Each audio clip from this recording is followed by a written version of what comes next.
My son-in-law banned me from their Thanksgiving, so I called the bank where I hold their mortgage.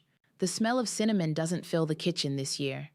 The table is still dressed in the same linen runner I've used every Thanksgiving since 1998, but the chairs around it sit cold and empty. The only sound in the house is the low hum of the refrigerator and the occasional groan from the radiator kicking on. Outside, the leaves are thick on the ground, amber gold and rust, like confetti from a parade no one invited me to. I'm Margaret, 67. I live just outside of Albany, New York, in a little house I've owned for 32 years. Raised both of my children here. And every year, without fail, this kitchen has been the heart of our Thanksgiving. It started with just us and the kids, then added in-laws, neighbors, even co-workers who had nowhere else to go. But this year, the silence is heavy enough to chew. My daughter used to call me in early November. Mom, you're still making your stuffing, right? And the pumpkin pie. And don't forget the mashed potatoes. Jake loves them lumpy. That's how it always began. With warmth, with a smile, with belonging. But this year, there was no call. I waited. I checked my phone, made sure it hadn't glitched or failed to ring. I even texted her once, just a little leaf emoji and a thinking of you. Hope you're staying warm. She didn't reply. I tried not to panic. I told myself maybe they were traveling. Maybe they assumed I knew the plan. But the more days passed, the clearer it became there was no plan.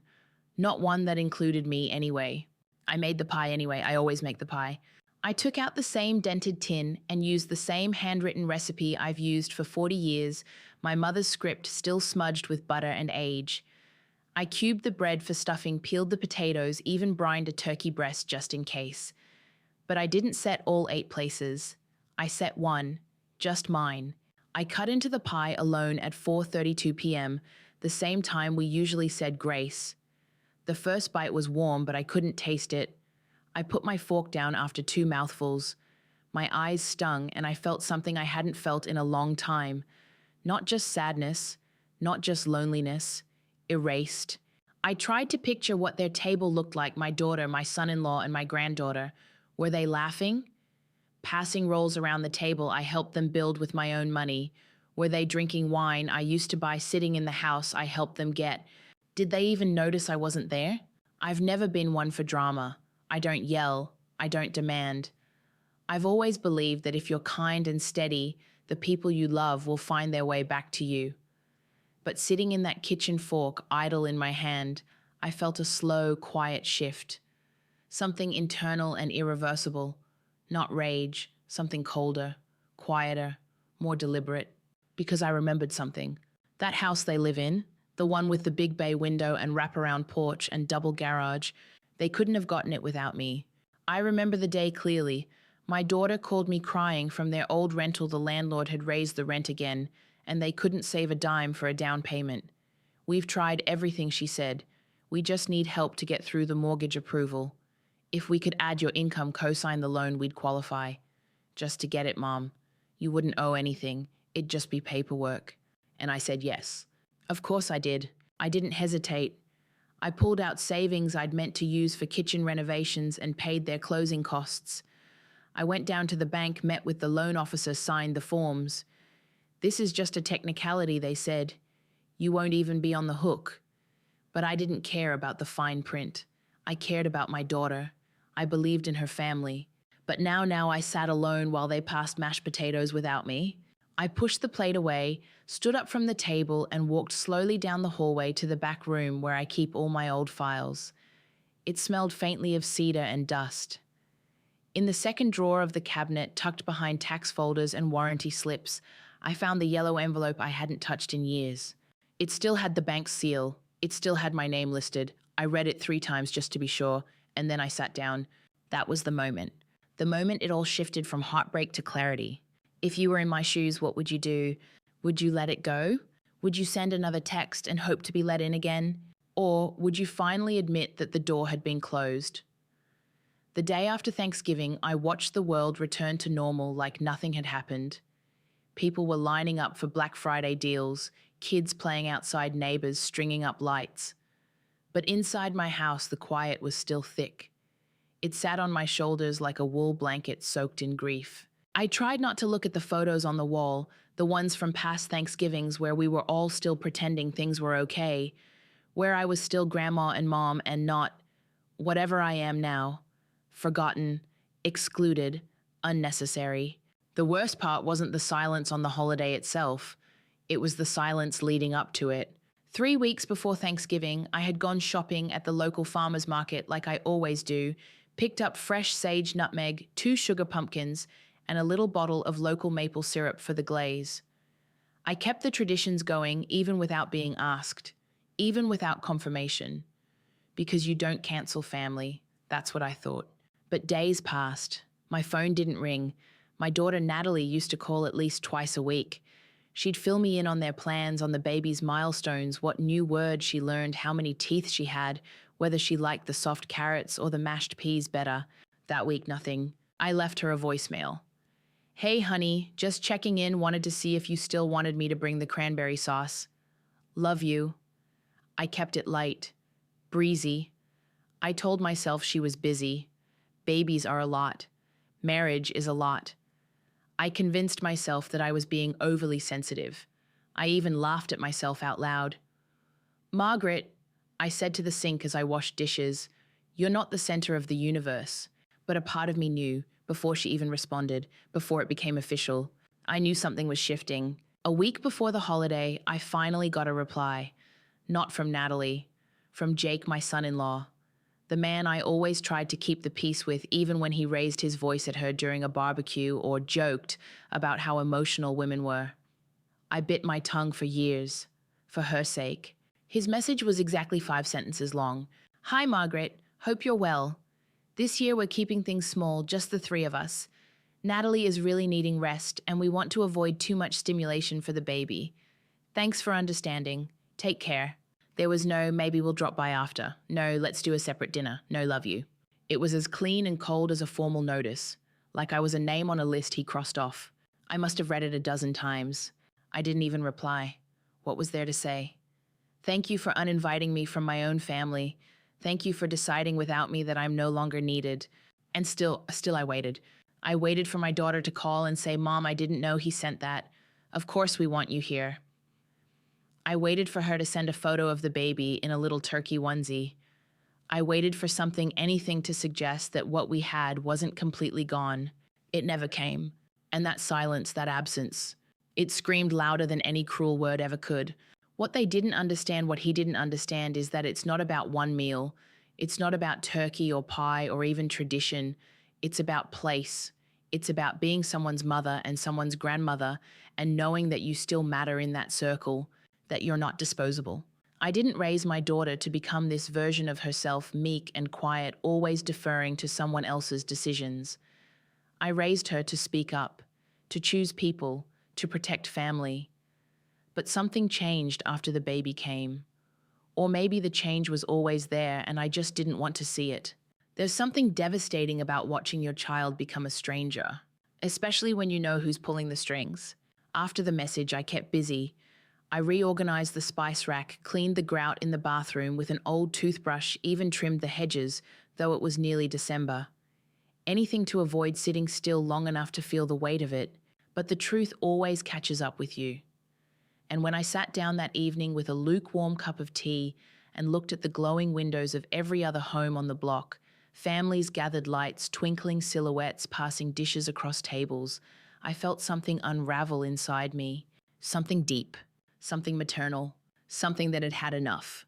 It's strange how grief and clarity can arrive together, how pain can sharpen things, because as I sat there staring out the window, the thought came back, quiet at first, then louder.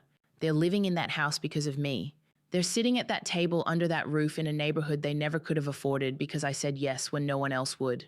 And somehow I became invisible. Well, not anymore. If you were me, if you gave your daughter her dream home and got deleted from the holidays, what would you do? I didn't sleep much after Thanksgiving. The pie sat mostly untouched in the fridge. I opened it once or twice, thinking I'd have a slice with my tea, but the taste had gone flat. Everything had. Even the smell of cinnamon and cloves, once comforting, now clung to the walls like a reminder that I'd been erased. The Monday after the holiday, I woke up early and went through the motions, made the bed, fed the neighbor's cat, and watered the few stubborn plants that had survived the frost. I kept my hands busy because my mind wouldn't quiet.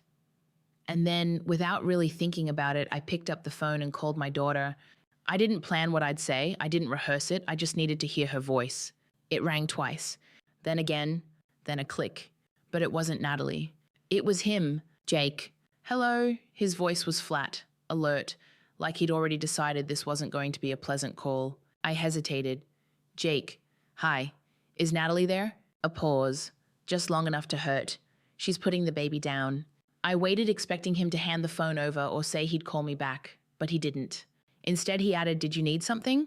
Did I need something? I swallowed hard. I just wanted to follow up about Thanksgiving. I didn't hear from Natalie, and I guess I wanted to understand. Was this something I did?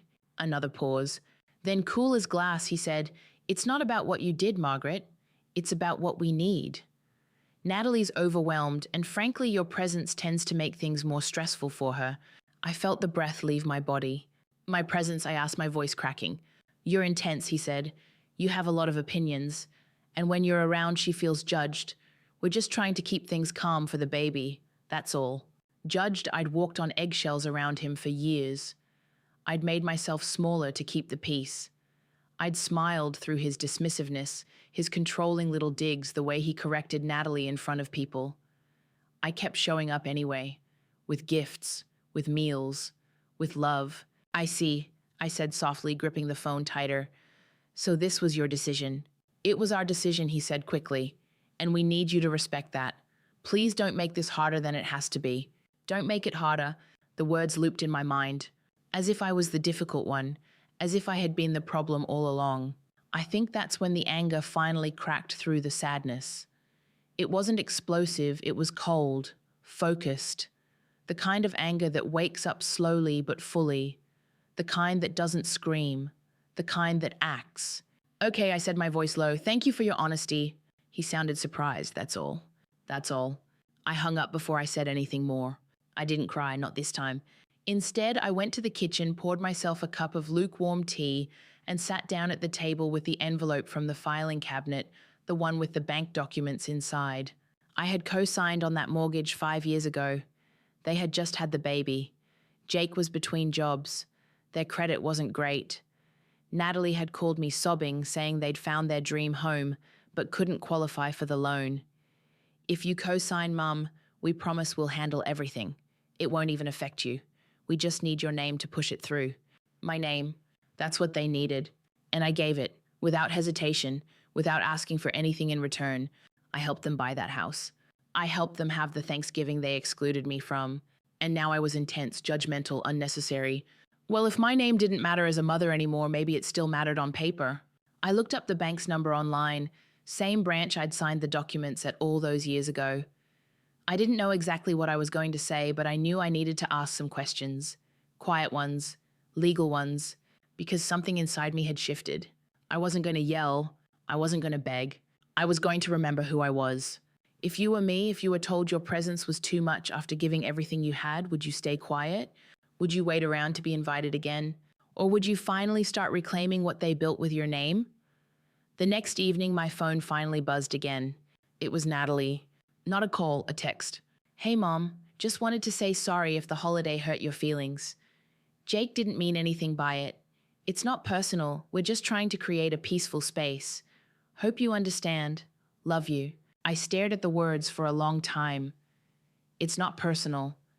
That phrase might be the most personal thing anyone can say. When you're told you don't belong, how could it be anything but personal?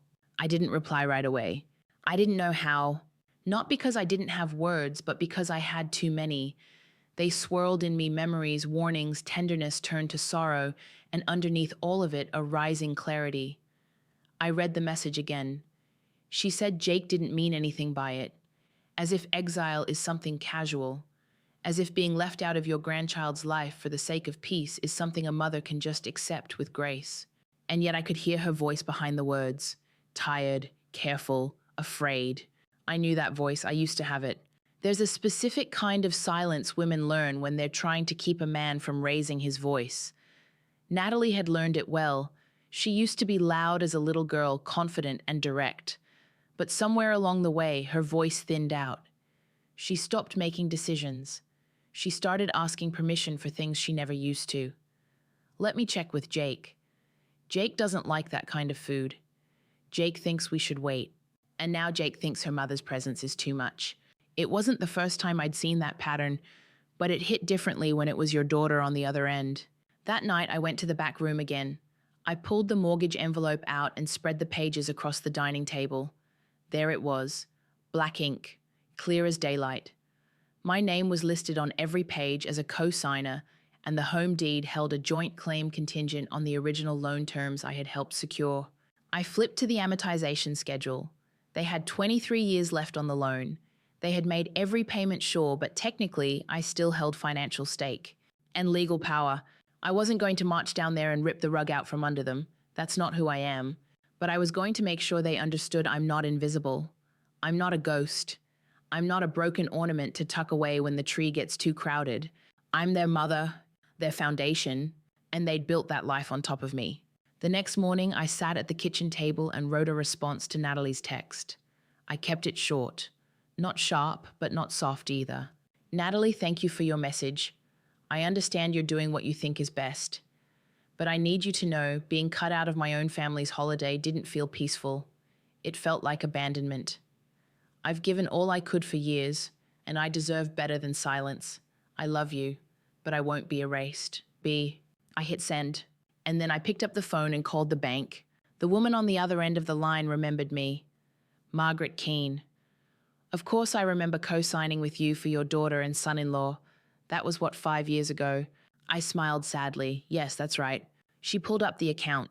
I just have a few questions, I said. Hypothetical, really, about what it would mean if I wanted to adjust or withdraw my name from the agreement. There was a pause. I could almost hear her curiosity. Well, technically speaking, your name is attached as a co-borrower. That means any structural changes to the loan would require your consent, especially if you wanted to change the asset holding arrangement. Why do you ask? I kept my tone calm, just reviewing my assets before the new year, seeing where I stand.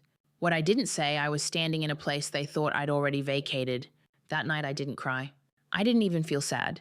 I felt anchored for the first time in a long time. If you were me, wouldn't you want them to remember who helped lay the foundation beneath their feet? Wouldn't you want them to feel even for a moment what it's like to be told, it's just better this way, and have no say in it? Because maybe it wasn't personal, but it was going to get real. I hadn't opened the old cedar box in years. It sat on top of the fridge, tucked behind a ceramic cookie jar, shaped like a goose, one of those things people used to give as wedding gifts back in the 80s. I pulled a chair over, climbed up carefully, and brought it down. The smell hit me first, a mix of cinnamon oil, old newspaper, and dried herbs.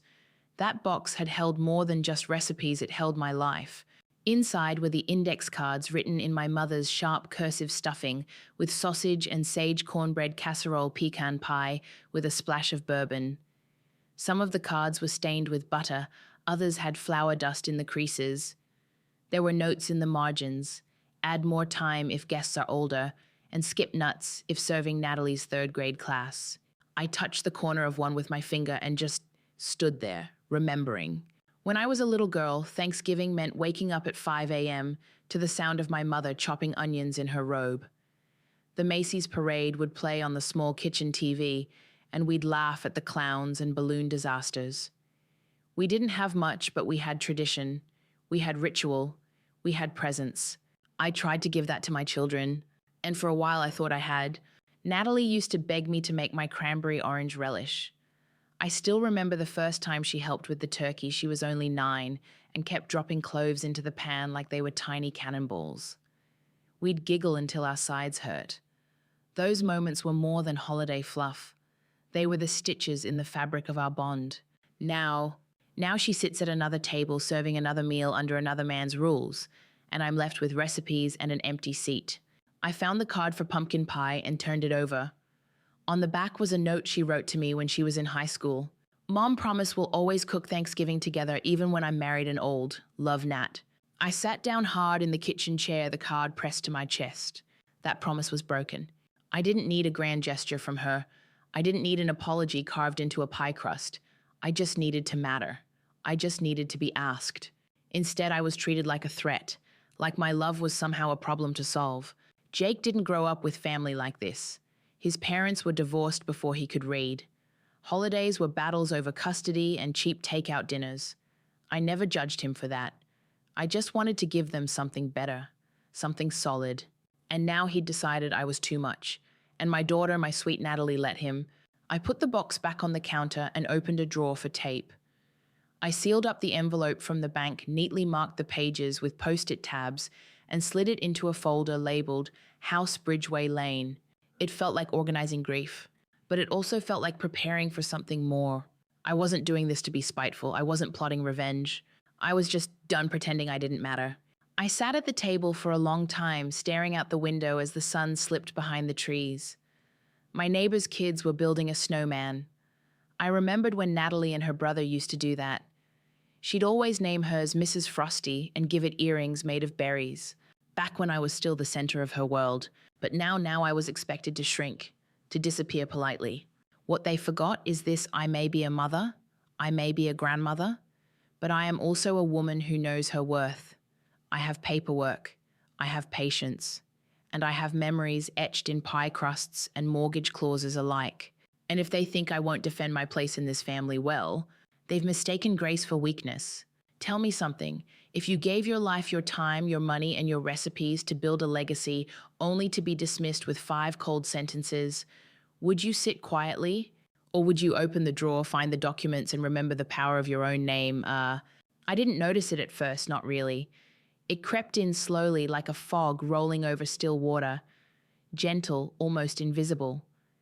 But then one day you look up and realize you can't see the shore anymore.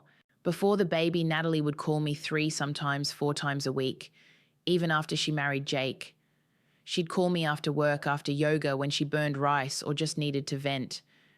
"You're my safe person," she once said. "You make everything feel normal." But the first few months after the baby was born, things started to shift. It made sense in the beginning. New motherhood is overwhelming. I remember how your world shrinks down to feedings and burp cloths and naps that last only 20 minutes. I was patient. I dropped off meals. I offered to clean, to hold the baby while she showered, to run errands. She'd say thank you. Sometimes she'd cry in relief. But Jake didn't like it. Not openly. No, he's far too careful for that. Instead, he started with little things. "She's fine, Margaret. We've got it." Or, "Let's not overwhelm her with too many visits." He'd hover when I held the baby, reposition the bottle if I was feeding her, correct me gently, like I hadn't raised 2 children of my own. Once when I rocked the baby to sleep with a lullaby I used to sing to Natalie, he actually said, "We don't do that one, she gets overstimulated." I laughed at first, thought maybe he was just being an overprotective new father. But then I saw it happening to Natalie too. She began hesitating before answering questions, glancing at him like she was searching for the right answer. When I brought over a handmade blanket, she smiled at it but said they'd probably just keep it in the guest room for display. It wasn't until weeks later I found out he thought my crocheting looked old-fashioned. The baby shower had been the last time I felt like I truly belonged. They'd rented out a little garden venue, and Natalie had tears in her eyes when I handed her a photo album of her own baby pictures. "You always made everything feel special, Mom," she whispered. That woman, my daughter, was disappearing. She wasn't cold to me, not exactly, but she was distant, like someone slowly moving out of frame. And Jake was always just behind her, hand on her back, steering. Still, I tried to brush it off. I told myself it was just the pressure of new parenthood, of money, of fatigue. I kept showing up with groceries, with soup, with love. But the moment that broke me wasn't even dramatic. It was a Tuesday, late October.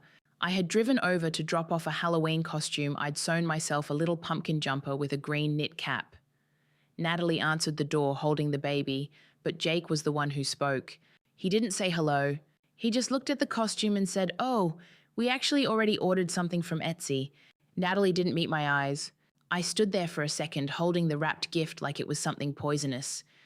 Then I handed it to her, smiled, and said, "Maybe she can wear it for pictures just once." "Maybe," Jake said, already closing the door behind them. That was the moment I knew my access was being managed. I was no longer the mother who was needed, I was the woman who had to be tolerated. After that, the calls came less and less.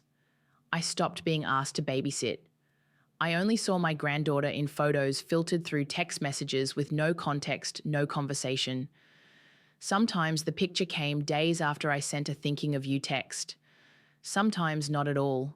I felt like I was watching my family through a window I wasn't allowed to open. And then Thanksgiving happened. Or rather, it didn't. They didn't just exclude me from a holiday, they erased me from my own history. I could understand exhaustion. I could understand needing space. But to not even include me in the conversation, to let a man who'd known me for 5 years decide my worth after 67, no, I won't be quietly pushed aside. Because here's what Jake never seemed to realize, and maybe what Natalie forgot. I'm not some fragile grandmother who needs permission to show up. I am the reason they have what they have. I put my name on the dotted line.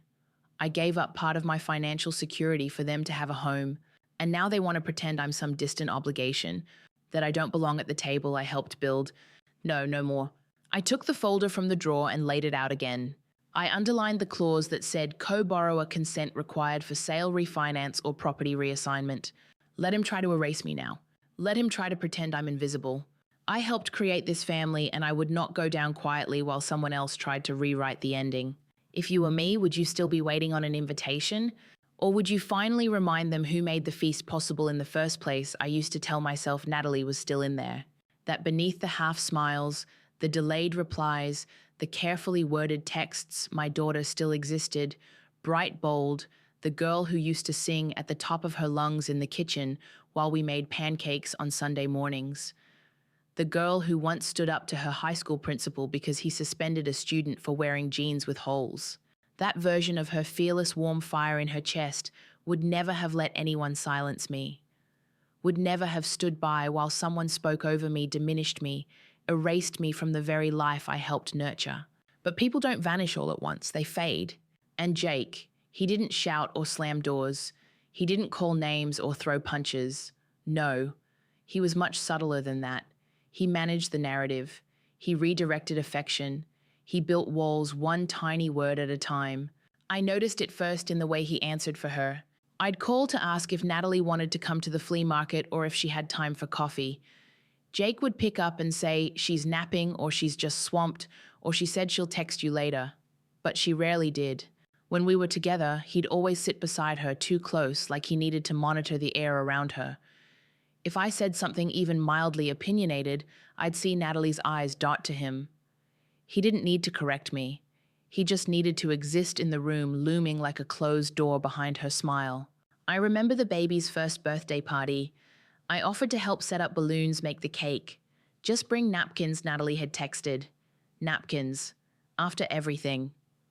I stood in their backyard watching Jake carry out the cake, a store-bought thing with perfect white frosting, and Natalie didn't even look at me as he set it down. Later she whispered, "He said it's easier to just buy everything. Keeps things calm. Keeps things calm." As if I were the storm. As if the very act of being myself, of showing up with homemade gifts or real feelings or history was chaos.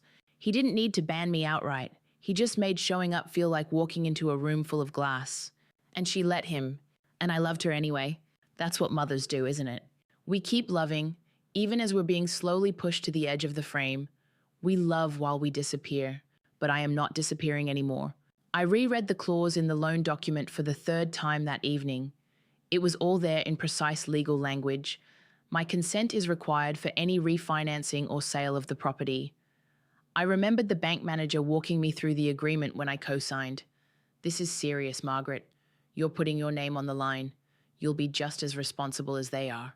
Back then, it didn't scare me. I believed in my daughter. I believed in family. But now that clause didn't feel like a burden. It felt like a door I hadn't realized was still open. I hadn't done anything yet. I hadn't made a move, but I had options, and options meant power. I closed the file, took a deep breath, and walked into the living room. I stared at the photo above the mantel, a shot from Natalie's wedding. She was beaming, her veil trailing in the breeze. I stood beside her in a navy dress, holding her bouquet while she adjusted her train. Jake was beside her, smiling tightly, as if he'd just been told to. Even then, I remember the way he looked at her, not like someone in love, but like someone who had just acquired something valuable. I remember wondering, even in that moment, if she really saw him. I see him now, and he's not going to silence me anymore. This isn't about revenge, it's about dignity.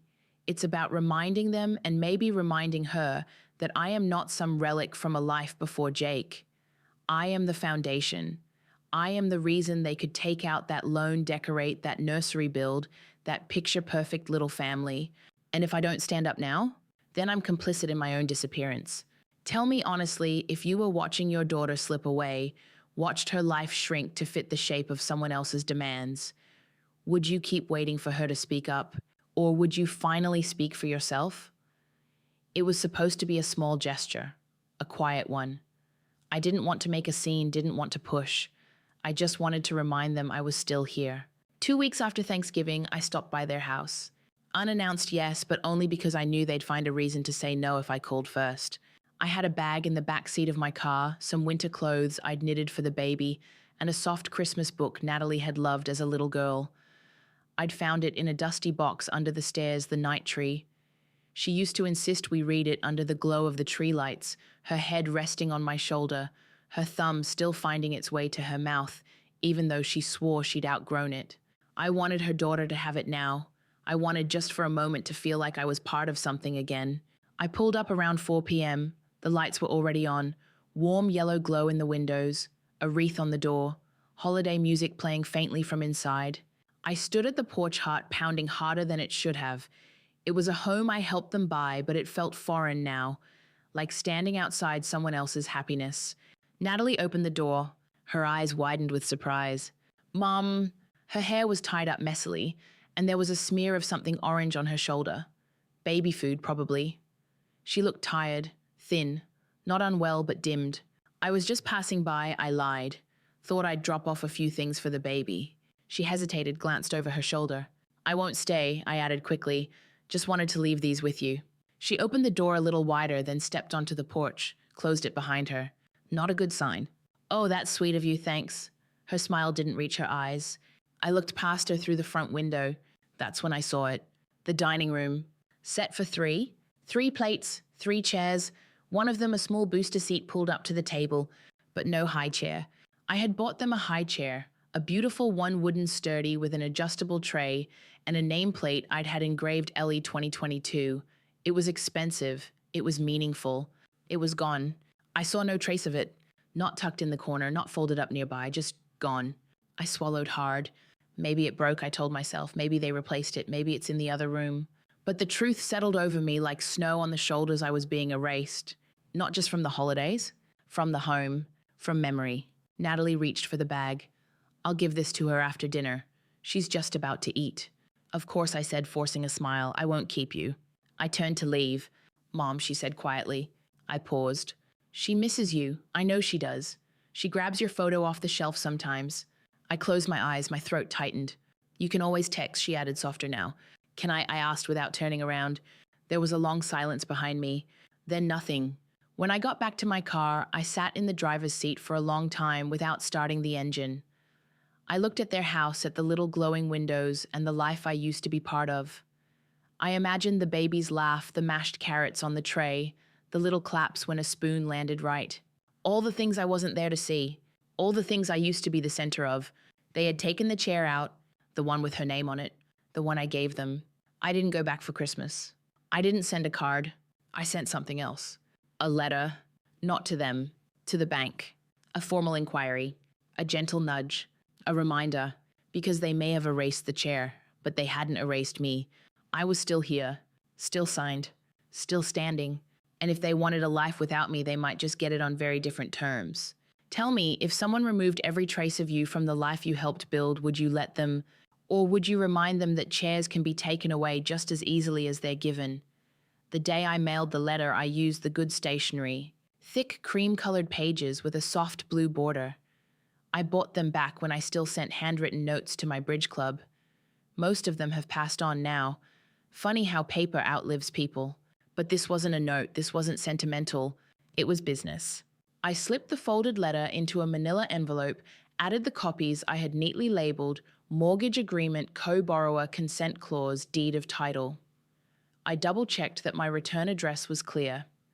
Then I walked it to the post office, handed it to the clerk, and asked for certified mail with delivery confirmation.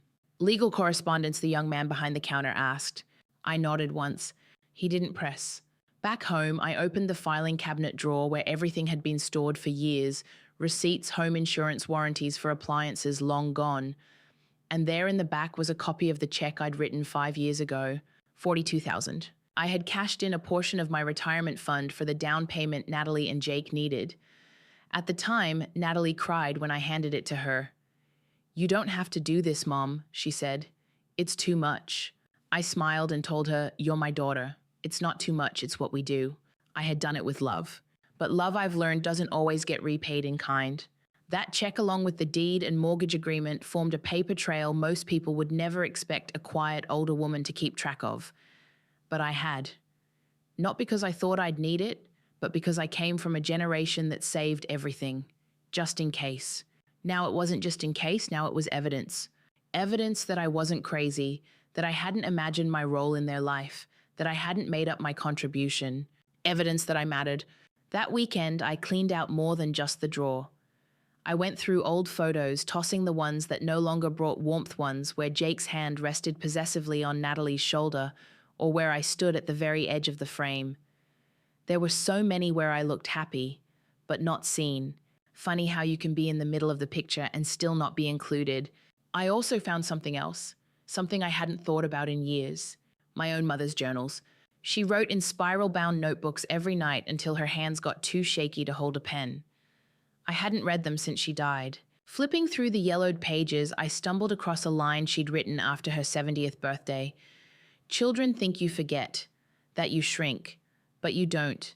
You just get quieter, until someone mistakes your silence for absence." I read that line over and over again. Was that what Natalie thought, that I was too quiet to notice? Or had she just learned to let someone else speak for her? The more I sat with it, the clearer it became they didn't think I had it in me to challenge them. Not because I wasn't capable, but because I was kind. Because I brought casseroles instead of ultimatums. Because I stitched baby clothes instead of drawing lines in the sand. But I have always been watching, listening, remembering, and now I wasn't going to be loud. I was going to be unignorable. That letter I sent to the bank, it wasn't a threat. It was a request for clarity. I asked plainly what rights I still held as co-signer and under what terms I could require a reassessment of ownership should the relationship between borrowers become non-cooperative. I knew the answer, but I wanted it in writing, something formal, something undeniable. They had treated me like a ghost for too long. Now I would remind them paper by paper that ghosts can still move furniture. If you were me, if you held the keys to the very roof they lived under, wouldn't you want them to remember who helped build the walls? Wouldn't you want them to think twice before closing the door on the woman who signed it open the day they found the house? Natalie called me breathless. "Mom, you won't believe it. It has a porch swing, real hardwood floors, and a little nook by the stairs for a reading chair. Jake says it's perfect. We need this house." I remember sitting at my kitchen table, cradling the receiver between my ear and shoulder, already imagining her in that nook curled up with her baby coffee steaming on the windowsill. The thought made my chest warm, but she added we didn't get approved. I felt the air shift. "Why not our credit?" she whispered. "Jake missed a few payments when he was freelancing, and my maternity leave check came late. They said if we had a co-signer, we'd qualify, just to get it started." And just like that, she'd said the word, co-signer. I didn't hesitate. Of course I didn't. My daughter needed a home, a real one, not the cramped rental with paper-thin walls and neighbors who screamed at each other at midnight. She deserved something safe, stable, permanent. So I went to the bank with them. I sat in the stuffy little office with a loan officer who looked no older than Natalie herself. "We'll just need a few forms of ID proof of your retirement income and a signature on these 3 documents." I skimmed them, but I wasn't naive. I knew what I was doing. I was tying my financial health to theirs. I was agreeing to be responsible if something went wrong. But it didn't matter. Because family doesn't let family fall through the cracks. I remember the look on Natalie's face when they handed her the keys. Her eyes filled with tears. She hugged me so tightly I thought I'd lose my breath. "I'll never forget this, Mom," she whispered. I wonder if she still remembers saying that. The first few months in the new house were golden. They invited me over for dinners. I helped paint the nursery, even though Jake insisted on muted greys instead of the soft yellow I'd suggested. I kept quiet. It wasn't my house, but it was in a way. Every brick of that foundation rested on my signature. They never mentioned the mortgage again, never thanked me again either. It was as if once they were settled, the act of sacrifice evaporated. My help became assumed. My presence eventually became negotiable. The shift came slowly. First, I wasn't needed for painting the guest room. Then I wasn't invited to help plan the first birthday. Then I was told not to bring certain dishes to dinner. Jake didn't like garlic, didn't want gluten, preferred things simple. By the time Thanksgiving was taken from me, I shouldn't have been surprised. But I was. Not because I didn't see it coming, but because I never thought Natalie would let it happen. And yet here we were. They sat in that house, the one I helped buy, serving a meal I wasn't allowed to attend, raising a child I wasn't allowed to rock, using the loan I made possible to fund the life that now excluded me entirely. But I didn't sign those papers blindly. I knew what they said, and now so would they. When the response came from the bank, it was brief, polite, professional. As co-borrower on the mortgage for the property at 117 Bridgeway Lane, you remain entitled to full disclosure of account status, property modifications, and any proposed changes to ownership or refinancing. As such, any future actions involving title reassignment, sale, or refinancing will require your consent in writing. I read it 3 times. Then I printed it. Then I folded it neatly and slipped it into a new envelope. One addressed to Natalie and Jake. No note, no commentary, just the bank's response and a single yellow post-it on top written in my cleanest script. In case you forgot who made this possible. I sealed the envelope and walked it to the mailbox. For a long moment, I stood there with the flag up, watching the red plastic reflect the afternoon sun. It wasn't revenge. It was recognition. It was acknowledgement. It was the soft, unshakable truth written in ink and initials. They wanted me silent, but now they would have to remember me. Not because I raised my voice, but because I had every right to stand where I stood.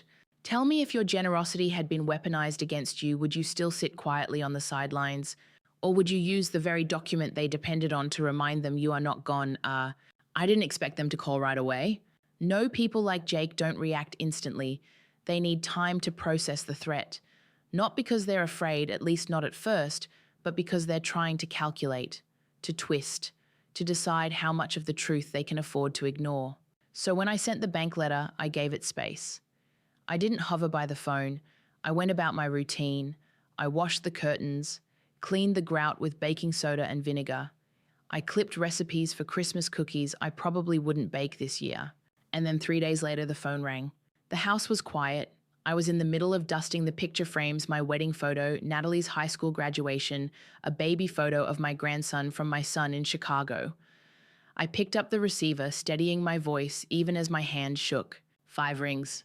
They let it ring 5 times. Then Jake's voice came through. "Hi, Margaret." Just my name, no pleasantries, no warmth. I waited.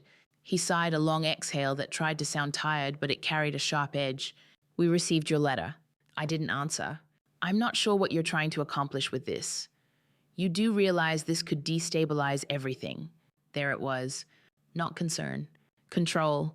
"I know exactly what I'm doing," I said, my tone flat calm. "I just wanted to remind you both that I still exist." "Of course you do," he replied quickly, too quickly. "No one's questioning that. But bringing legal documents into it, that's dramatic." I almost laughed. Dramatic was being told not to come to Thanksgiving.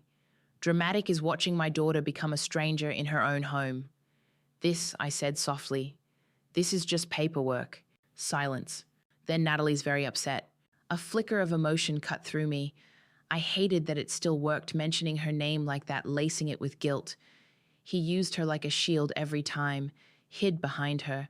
"Then she can call me," I said. "She knows how." Another long pause. "I think we need to sit down and talk, all of us." I leaned against the kitchen counter. My hand traced the lip of a bowl I'd had since 1985. "That's probably a good idea," I said. "But we won't be pretending everything is fine." "I'm not interested in a fight," he snapped. "I'm not offering one," I replied, my voice still calm. "I'm offering a conversation.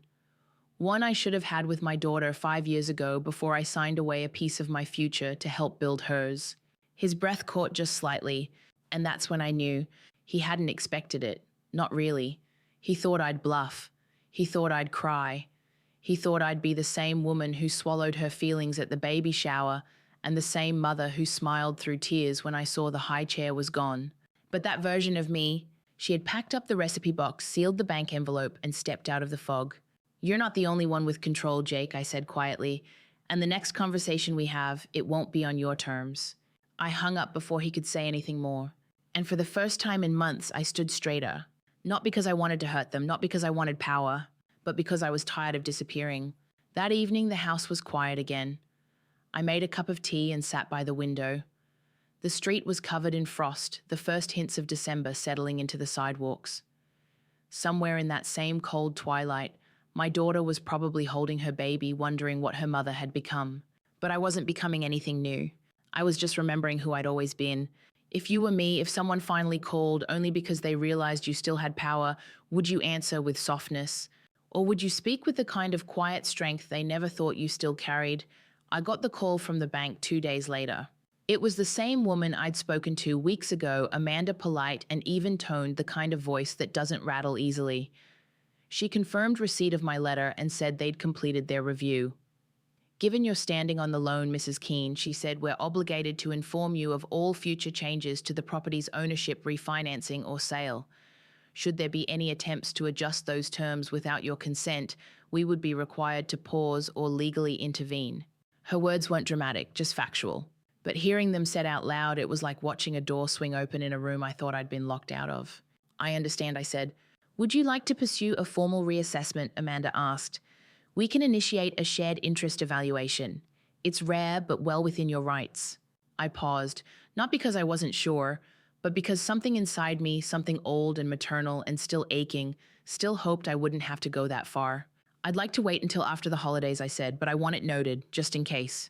"Understood," she said. "And Mrs. Keene, yes, you're doing the right thing. Most people don't even realize how much power they gave away." I hung up with a small nod. No smile, no triumph. Just the quiet echo of truth ringing through a life too long lived in the background. I spent the rest of the afternoon pacing the living room, unsure what to do with myself. I wasn't angry, not anymore. I was settled. That might be even scarier. I'd reached a place where I didn't need their approval or even their permission. I just needed clarity, and I finally had it. That night I heard from Natalie. Not a call, a knock. I opened the door slowly. She stood there on my porch wrapped in a too-thin coat, her eyes red-rimmed, cheeks blotchy like she'd been crying for hours. "Can I come in?" she asked, her voice brittle. I stepped aside. She didn't sit when we reached the kitchen. She stood awkwardly, her fingers curled tight around the strap of her purse. "I didn't know he was going to talk to you like that," she said. "About Thanksgiving, about everything." I waited. "I should have called," she whispered. "I was scared." "Of me?" I asked gently. "No," she said, looking up. "Of him, of rocking the boat, of how things might change if I pushed back." And there it was, the crack I'd been waiting for. The first fragile sign that my daughter still lived inside the woman who had vanished these past few years. She reached into her purse and pulled out the envelope I'd sent. "This scared him," she said. "I didn't send it to scare him," I replied. "I sent it to remind him. And you." Her eyes filled. "I didn't forget what you did, Mom. The house, the loan. I let things shift too far." I pulled out a chair, motioned for her to sit. "Jake says we can fix this," she added quickly. "That we can refinance. Remove your name. That way it's cleaner, less complicated." There was a pause. "He said we can remove you." My stomach dropped, but I kept my face still. I leaned forward, hands folded. "Did you say that?" I asked. She blinked, looked down. "I don't want to lose you," she whispered. "I'm not the one who closed the door, Natalie." Her chin quivered. "I want things to go back," she said. But they couldn't. Not fully. Love doesn't work like a clock. You can't just wind it backward and pretend the time you lost doesn't count. I reached across the table and placed my hand over hers. "I want something better," I said. "Not backward, better." She nodded slowly, the words hitting her like waves. "We'll figure it out," she murmured. "Can we start with dinner, just you and me?" A beat passed. Then I smiled. "Sunday," I said, "bring the baby." "If you were me sitting across from a daughter you loved more than breath itself, even after everything, would you hold your line? Or would you offer one hand back across the table and see if she still had enough of herself left to reach for it?" They didn't expect to get mail from the bank. Not like that. It arrived a week before Christmas, tucked between a holiday card from Jake's co-worker and a catalogue full of festive wreaths. Natalie would later tell me she opened it in the kitchen, thinking it was another routine statement. But as she unfolded the letter and saw the words, formal notification of co-borrower inquiry and interest review in bold type, her hands began to shake. Jake read it over her shoulder. According to Natalie, he didn't say anything at first, just folded the paper slowly, then left it on the counter like it was nothing. But his jaw had gone tight. That small muscle near his temple, that same one that always twitched when something didn't go his way, started pulsing. He knew. This wasn't just symbolic anymore. This was real. They couldn't refinance without me, couldn't sell, couldn't shift ownership. Any attempt to erase me would have to come through the front door I helped them open. And now they had to face the truth, printed in black and white and sealed with a stamp. Margaret Keane was no longer sitting quietly in the wings. That Sunday evening, just as dusk gave way to the first flecks of snow, I heard a knock at my door. 3 slow taps. I opened it to find Natalie there, bundled in a coat, the baby in her arms. Jake stood a step behind her, holding a casserole dish like a prop, a peace offering. They looked tired, but more than that, unsure. "Hi, Mom," Natalie said softly. We thought we'd come for dinner, like we used to." I blinked, stunned. My kitchen was warm, a roast already in the oven, candles flickering on the table. I hadn't set 3 places, but something inside me had told me to cook enough for more than one. "Come in," I said quietly, stepping aside. Jake gave me a tight smile, like a man forced to take the stage in a play he never auditioned for. He didn't say much, just set the casserole down and busied himself with the baby's coat like he was trying to stay useful. We ate in near silence at first. The baby babbled, smacked her hands against the tray of the high chair I'd borrowed from a friend. Natalie looked around the kitchen like she was visiting a place that once belonged to her, but had since grown foreign. Eventually, she cleared her throat. "Mom, I'm sorry." The words were small, fragile, but they were real. I waited. For the holiday, for letting Jake make that call, for not calling you after. Jake stiffened but said nothing. "I just wanted to keep things easy," she continued. "But easy isn't always right." "No," I said softly, "it's not." Jake finally looked up. "I didn't mean to hurt you, Margaret. I have a way I like things."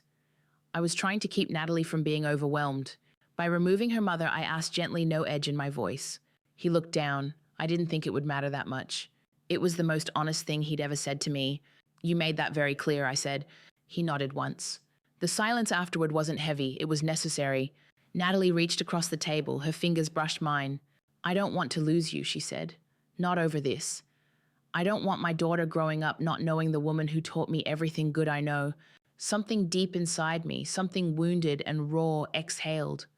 Not forgiveness, at least not yet, but recognition." After all this time, she saw me again. "I won't pretend everything's fine," I said. "But I'm willing to start again, if it's real." Jake shifted. "We can talk about the loan." I looked at him, not angry, not vengeful, just steady. "It's not about the loan," I said. "It never was." He didn't understand, but Natalie did. Because this wasn't about paper. It was about place. If you were me, if you sat at that table finally being seen again, would you draw a hard line? Or would you let your foot rest gently across the threshold and wait to see if they truly meant to open the door this time? The following Saturday, they asked to meet again, but this time it wasn't in my kitchen. Natalie invited me to their house, 117 Bridgeway Lane. The house I hadn't stepped foot in since before the baby was born. The house I helped them buy. The house I watched from the outside as my role slowly faded from it. I hesitated before saying yes. Not because I wasn't ready, but because part of me feared I'd walk into a carefully staged performance, another attempt to pacify, to smooth the surface without cleaning the wound. Still, I said yes. Not for Jake. For Natalie. For the daughter who was finally showing signs of stepping forward again. It was a bright, cold morning, the kind that makes your bones ache and your memories stir. I wore my wool coat, the same one I wore the day I signed the loan papers at the bank. Full circle. The house looked the same from the outside, trimmed hedges, blue-gray shutters, a seasonal wreath on the door. But as I walked up the steps, I no longer felt like a guest. I felt like a shareholder. Jake opened the door. "Margaret," he said with a small nod, "come in." The living room was warm, tidy, too tidy, as if they'd scrubbed it not for hygiene but for impression. I noticed things that had changed. The high chair had reappeared, though I could tell it was a newer one, not the wooden one I'd given them. The blanket I knit was draped over the arm of a chair like a museum piece. Natalie came in from the kitchen, drying her hands on a towel. She smiled nervously. I made tea and cookies. We sat, the three of us. No baby this time, just adults. A table between us and more unspoken words than a courtroom transcript. I want to start, Natalie said, sitting forward. I've been thinking a lot about how things got here. Jake leaned back, arms crossed, watching. You didn't do anything wrong, Mom, she said. You were just being you, present, involved, loving. The words hit harder than I expected. I let distance happen because it was easier than tension. Jake, she paused, looking at him like order. I like peace. So I kept shrinking myself to maintain both. Jake's jaw tensed, but he didn't interrupt. I thought that meant keeping you at a distance too. I thought it would hurt less if we kept things simple. But I'm not simple, I said quietly. No, she whispered. You're not. You're everything. Jake shifted. I didn't realize you felt so shut out, Margaret. I thought you were strong, unbothered. I am strong, I replied. But being strong doesn't mean I deserve to be excluded. It just means I didn't fall apart when you pushed me aside. Silence. I understand now, Natalie said. About the mortgage, about the letter, about what it meant. It wasn't a threat. It was a mirror, I said. Jake ran his fingers through his hair. We want to make things right. Financially, emotionally, all of it. I'm willing to work with the bank to refinance, to remove your name officially if that's what you want. I studied him. He meant it, but he still didn't get it. I don't care about the name on the loan, I said. I care about the name on the guest list. Natalie looked up sharply. I don't want ownership of the house, I continued. I want ownership of my place in this family. I want to be invited, included, thought of. I want my granddaughter to know who crocheted that blanket and whose laugh she got. Natalie's eyes filled. She reached for my hand. Jake looked down, quiet for once. I don't need control, I added. I just need to stop being erased. Jake nodded, slowly, a nod of surrender, not defeat. Natalie squeezed my hand. Then come for Christmas, she said. Sit at the table, hold the baby, bring the stuffing. That night I walked out of that house feeling different. Not victorious, not vindicated. Visible, like maybe, just maybe, the woman who gave everything was finally being given something in return. If you were me, would you let your heart soften? Or would you keep one hand on the paperwork just in case the door ever started to close again? Christmas morning, I stood at their door with a basket in one hand and a tin of cranberry orange scones in the other. The air was sharp and clean, the kind that makes your breath visible and your heartbeat louder in your chest. A few houses down, someone's children were already laughing in the yard, tossing snow in sloppy arcs. I took one deep breath and knocked. The door opened almost immediately. Natalie grinned, holding the baby on her hip. She's been asking for Gaga since sunrise. My heart swelled, not from the nickname, from the sound of it coming from her mother's mouth, free and joyful, not guarded or rehearsed. Jake appeared behind her this time without the clipped smile. Merry Christmas, Margaret, he said, and for once it didn't sound like a line he'd practiced. They welcomed me in. The house was warm, cluttered with wrapping paper filled with laughter. There were framed photos of Ellie on the walls now, and tucked among them was an older one, Natalie and me, from her college graduation. I hadn't seen it in years. The high chair was there. The blanket I made wasn't on display. It was wrapped around my granddaughter. I helped set the table. We passed dishes. We told stories. The conversation didn't dance around tension. It moved through it, carefully but honestly. At one point, Natalie pulled me aside. We're going to keep your name on the loan, she said. Not because we have to, because we want to. We want it to mean something. I blinked at her. You sure that's not Jake talking? No, she said softly. Jake wanted to refinance. I told him I didn't. I want to remember who helped us get here. I want Ellie to know. I looked at her, really looked. And I saw the girl who used to sing while we made pancakes. Not completely returned, but no longer lost. I don't need to be on the deed, I said. As long as I'm back at the table. She nodded, tears glinting. Later, we watched Ellie open her gifts. One of them was the night tree, carefully rewrapped, her name scrawled inside the cover. Nana says this was Mommy's favorite, Natalie whispered to her. And in that moment, the cycle began again. Not in a perfect loop, but in a slow spiral, winding us forward somewhere new. Not everything was healed. Some things still sat quietly in the corners, but they were no longer secrets, no longer sharp. I left that night with an empty tin, a full heart, and the knowledge that something had changed, not because I demanded it, but because I remembered myself, because I stopped waiting for permission to matter, because I drew the line and then opened a door beside it. Tell me truly, if you were me and you'd given everything, would you do it again? Would you lend your name to a future that might forget you? Or would you write it in ink across memory, across paper, across the doorframe of a home that forgot, but finally remembered you were never just visiting? It's funny, isn't it? How the hardest parts of life don't always come with shouting or slamming doors. Sometimes they arrive as silence, as a seat not set at the table, as your own child forgetting to call. And yet here I am, not angry, not even triumphant, just steady. I didn't set out to teach anyone a lesson. I didn't plan to make a statement. I only wanted to be seen, to be counted, to sit beside the people I once cradled in my arms and know that I hadn't faded into the wallpaper of their lives. There are papers in my drawer still, letters, contracts, copies of decisions made and unmade, but they no longer feel like weapons. They feel like insurance, proof that I mattered, not because I signed my name, but because I showed up, again and again, through birthdays and renovations and casserole dishes left quietly on porches, through silence, through hurt. Now I sit by my window, the tree lights twinkling in the corner, the smell of cinnamon rising again from my kitchen. Outside, snow falls in slow, thoughtful flakes. Inside, the house feels full, not just with people, with peace. They know I'm here now, not just in photographs or recipes or monthly mortgage statements, but in the heartbeat of their home. Maybe that's all any of us want to know. We didn't give our love in vain, to know we're remembered. Not with grand gestures, but with a seat saved, a plate set, a hand held across the table. If you were me, what would you do? Would you have sent the letter? Would you have knocked on the door one more time? Or would you have waited in the quiet, hoping someone remembered the sound of your voice?